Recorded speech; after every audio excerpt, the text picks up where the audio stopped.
I am Mohawk Matt, and I have today actually someone who I think is fantastic, and I've known her for about at least 13, maybe now 14 seconds.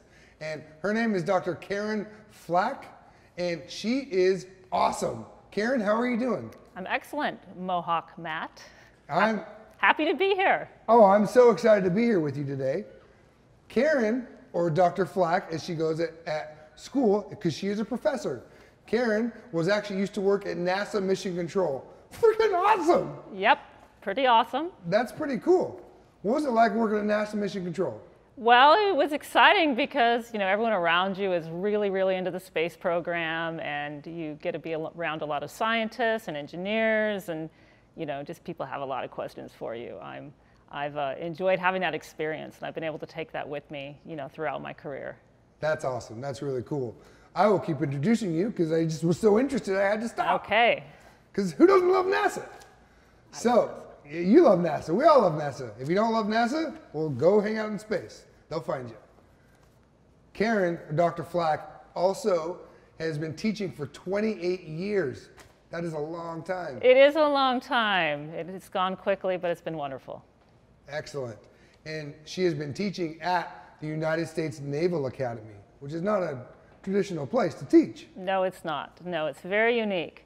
It's, kind of a wonderful surprise. I never expected to teach at a military academy, and I kind of reluctantly went even to my interview thinking, what am I getting in for? Okay. But I went to the place, and it was spectacular. The students are motivated, the colleagues are great, the setting is beautiful, and what I really liked is they have incredible facilities to study science. I'm a fluid mechanician. I study fluid mechanics. Okay. And they have big wind tunnels, big tow tanks, big flow channels, and the staff and the colleagues to help you do research in these areas. That's fantastic. Mostly because I don't know anything what you just said. And I find everything I don't know super interesting. Okay. As I mentioned, Karen, you are the professor, or a professor. Yes. Not the professor, or you are the professor in my eyes. You're a professor of mechanical engineering. Right. Which today we're going to be talking about science, technology, engineering, mathematics, all that stuff that you find extremely exciting. Yes. Correct? Why do you find that exciting? Well, I like to figure out how things work. Okay. And what's really, really fun about being a scientist and an engineer is you get to get really smart about, something. And when you get smart about something, you learn a little bit more about everything else. So I've gotten really smart about fluid flow. Flow over ships and airplanes and cars and through pipes and duct work and just any time fluid flows. It could be air, it could be water, it could be oil, it could be blood, whatever type of fluid. And my main expertise is I'm an expert in drag. Wow. Is it a drag or is it fun? Well, it's a true fun drag. Yeah, people love to talk to me about drag too. Or at least I love to talk to people about drag. Why drag? Why should I care about drag? Well, everything that has flow over it or goes through flow, goes through air or water, gets slowed down due to drag. Okay. And it's the friction at the surface between the surface of the car or the plane or the ship and the water or the air where this drag occurs. And I help predict and quantify how much drag is there. Okay. Yeah. And if you have drag on an object, it slows it down, it makes its performance worse, and it uses more fuel to do, its job. Yeah. Yeah. So if you can reduce the drag or understand how much drag it has, you can design for it, or you can use less fuel. So, Karen, what about you've been in this for 28 years. Yes, I have. You've probably been in science and technology a lot longer than that. Yes, I have. How did you get started in this? As a kid, as a lot of engineering kids, I like to figure out how things work. I'd take things apart. Okay. I built a solar soup cooker, out of my garage, right? Everyone builds one of those, right? Oh yeah, I got 12 in my car. Yeah, that's right. No problem. That's right. Still working on the patent for that. But I find joy in figuring out how things work.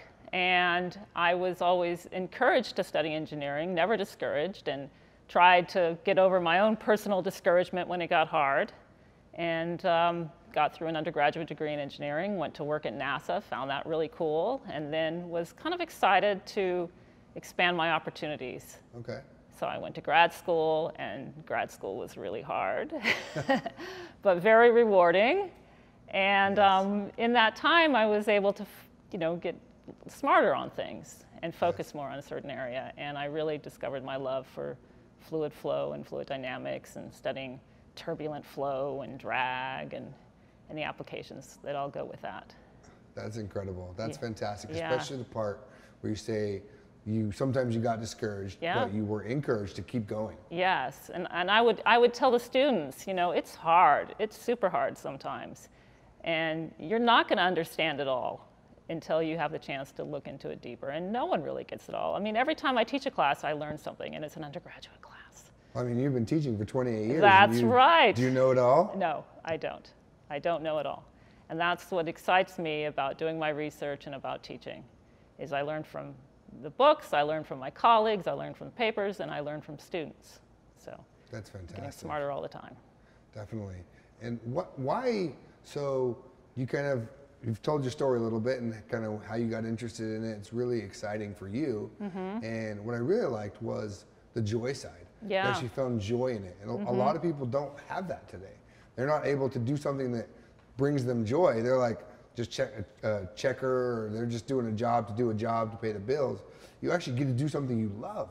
Yeah, I do, and I don't love it every day, but I love it most of the time. And as you can tell maybe by my, facial expression, just thinking about the fact that I get paid to think, and I get paid to explore, and I get paid to discover, and I get paid to interact with, really smart, bright people who are curious.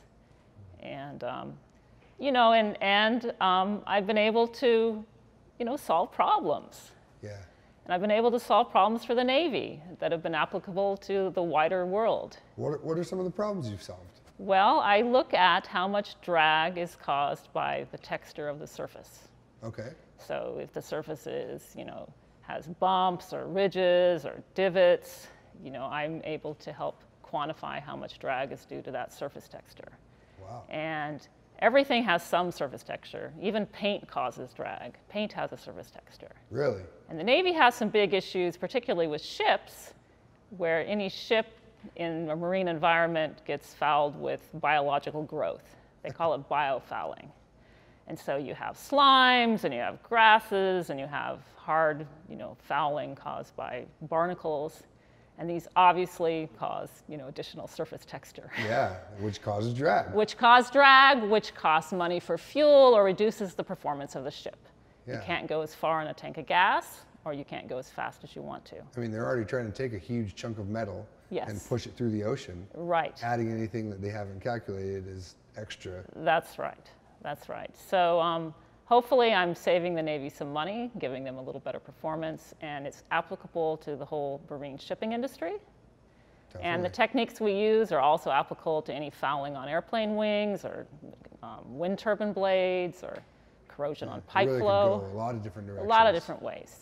And is that what you like about the sciences? Is you're not like, even if you're inventing or working on something in this, it can be applied 360 feet over here. Yes, it can be applied to a wide variety of areas. That's fantastic. And I also love the fact that I get to go in and do these big experiments. Yeah. Yeah, I get to play with water and air and put things in flow channels and tanks and tow tanks and do these big experiments. And it's really fun to It's like a playground. It's a big playground. It's a big playground, but you get paid to do it. I get paid to do it. Who doesn't love to get paid to play on a playground? I do. You're living your best life. I am. I work with smart people, and then the results we get from the experiments we share with people who do computer simulations. Okay. And they use the experimental results to try to predict the flow so that ultimately one day we can solve it with computational fluid dynamics. That's a fancy word. And that's a big fancy word. That's why we have people like you that don't understand what that means, and people like me that don't. It's a balance. It means the computers are able to solve the full flow over an airplane or a ship or a submarine. Okay. Very cool. What attracted you? Now, how did you get from getting a teaching degree or that path to the Navy and Marine Corps? Like, why did you go there? How did you end up at the Naval Academy? Well, I applied for a position and I went, and it was such a spectacular place. My husband was a Navy pilot at the time. Okay. He encouraged me to go check it out. So you had some family ties. I had some family ties, okay. And we went, and Annapolis is lovely. The students are fantastic. But kind of the best thing about working at the Naval Academy, and even for working for the Navy, is everyone's working for the same mission.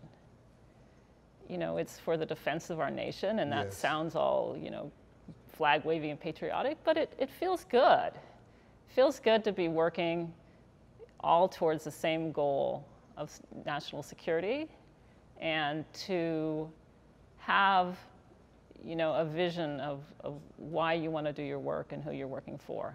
Yes, well, and oftentimes it comes that we're the government and you are this massive government organization. Oh, they probably don't do the same things we do on the outside. But you're talking all the science stuff that I don't understand. Other people like you do, and they do that everywhere. They do that everywhere. You know, one of the best part of my jobs is all the collaborations I have with other people at universities, you know, all over the world. Oh, wow. I collaborate with people in Australia and England and Germany. That's fantastic. It's fantastic, yeah. So, Karen, we've kind of talked about how you've kind of gotten where you are, and a little bit about the science that you're involved in and the technology that you're really interested in. Where is that you're kind of your specialty of that flow and the drag and all that really exciting information? How is that? What is happening with that now, and kind of where is that going in the future? Well, what's exciting now is we're able to compute the same flow we can do experiments on, and that's been a long time coming. And how do you mean? What do you mean compute? So we use computers to simulate the same flow as the experiment. Okay. And we should be able to get the same results. That's excellent. And the beautiful thing is the high-speed computer and the parallel computing allows us to do some really complex flows, which haven't been able to be done before. So I do an experiment over a complex surface, and someone runs a computer simulation over the complex surface, and we get the same results. So we get confidence that we can do that. Now we kind of up the speed of the flow, or the size of the object, or the complexity of the surface, and we do it again. So it helps with testing. It helps with testing. Cuts down the time, I'm sure. Sure, it does. I'm providing kind of some validation data, or some data that they can use to test their computer simulations against, and then move forward. So where is it going? Well, it would be a lot less expensive to actually do a computer simulation on a full-scale ship or a plane or a submarine, instead of having to do kind of smaller scale tests. You mean you don't have a ship on speed dial? You can say, hey, can you drive over here for the next 7 miles? No, we don't. They don't. And those tests are very, very complicated. They take a long time to get ready and establish. And so I do laboratory scale things that mimic as best as possible full-scale experiments. And when you're talking laboratory, are you talking like a building that's 10 feet wide, or are you talking like this massive, is it the size of a ship? No, it is not the size of a ship. I have a flow channel that is about 2 meters long. Okay. We also have a tow tank that's 100 meters long. Ooh. Yeah. That's so exciting. Small toys and big toys and toys that are in between.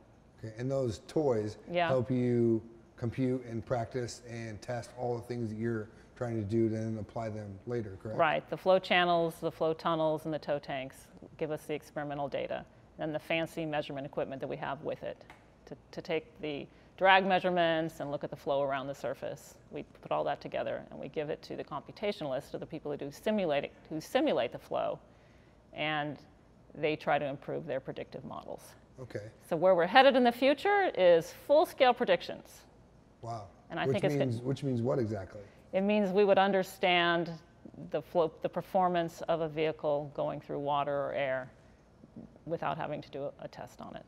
Wow. Yeah, which is great for design. Yeah. Because then you could tweak the design a little bit and see how it did, or you could maybe tweak a surface so that it would reduce the drag instead of increase the drag. So when you're doing these computer calculations and these testings, are you, can you add things like paint layers and stuff to do all that testing as well? We add complications such as paint, or we we simulate biofouling. I actually have a slime growth facility at the Naval Academy. Slime growth facility, that's awesome. Yeah, I do. Now I know who to call. Not many people if I need have slime one. Growth, no, I know you're the one to call. I know. I have a slime growth facility. We grow biofilm slimes on plates. Okay. Yeah, people like to come see it. And then we test those plates in a flow channel to see the drag on that. Testing by like you just throw them at a fake ship, or? No, we put them in a flow channel and we have the flow go very fast over it, and we kind of calculate how much drag is on that surface for different speeds. Okay. But you know, it's pretty fun to grow slimes. Yeah. And then, you know, on the opposite end of the spectrum, I mathematically create complicated surfaces with a certain statistical distribution of sizes. Okay. Yeah, and test those, so, you know. What I really find that I just love about you, Karen, is I have no idea what you're talking about, and I'm super interested because I can tell you love it. Well, I love it, and I'm really pleased with how much progress I've been able to make with my colleagues and my students. Yeah. And I'm proud of the fact that we're solving problems for the Navy that are applicable to the wider world. That's fantastic. Yeah. So you kind of talked a little bit about where you are now with what you're working on, and what about, and we talked a little bit about the future of the science and technology, where it's going. What about if you're 19, 20-year-old Karen, and if you're a student and you have a advantage because you actually teach students. Yes, I do, who are 19 and 20 years old. Exactly. How would they best be like, I think flow's so cool. Yeah. Oh, that drag, you know the drag lady? Yeah. Man, I want to talk to her. Yeah. How's the best way to start getting the right information or start looking into stuff? Is it just studying it in school, or are there other things people can start focusing on? No, I think, you know, you can really find some exciting both information and videos on flow visualization and drag, and just doing a Google search on it, you'll find some amazing videos. They have this gallery of fluid motion, which shows flow over objects. Wow. Which is a really exciting way to kind of introduce yourself to what's going on. That's online? That's online, the gallery of fluid motion. Yeah. Gallery of fluid motion. I know I'm looking it up tonight. You got to look it up. Get some popcorn and watch some fluid motion, that's awesome. Yes. So I think you should look at that. I think you should just keep reading any articles you can get, anything you find on the web or the internet that you think is interesting to you about flow. Just read, observe. So one of the neatest things you can do is start looking at flow. You can watch, you know, tires go through a rainstorm. You can look out the window of the plane and see a trailing vortex coming off the wing. You can go on a boat ride in the Chesapeake Bay and look at the wake of the ship. You can find flow everywhere. You can find flow everywhere. You have to just pay attention to it. You can watch raindrops fall and leaves blow around in circles on your yard. You just be a careful observer what the flow is doing. You live a whimsical life. I do live. You just stare at leaves flowing all the time. Yes, I do. You're like, I know the science, but I know this is going that fast. Yeah. I love to find a good vortex. So as like a college student who's kind of coming up, they could find flow in their dorm room.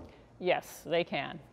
I've had my students do a flow visualization project, and those have been remarkable, the type of things they've given me for projects.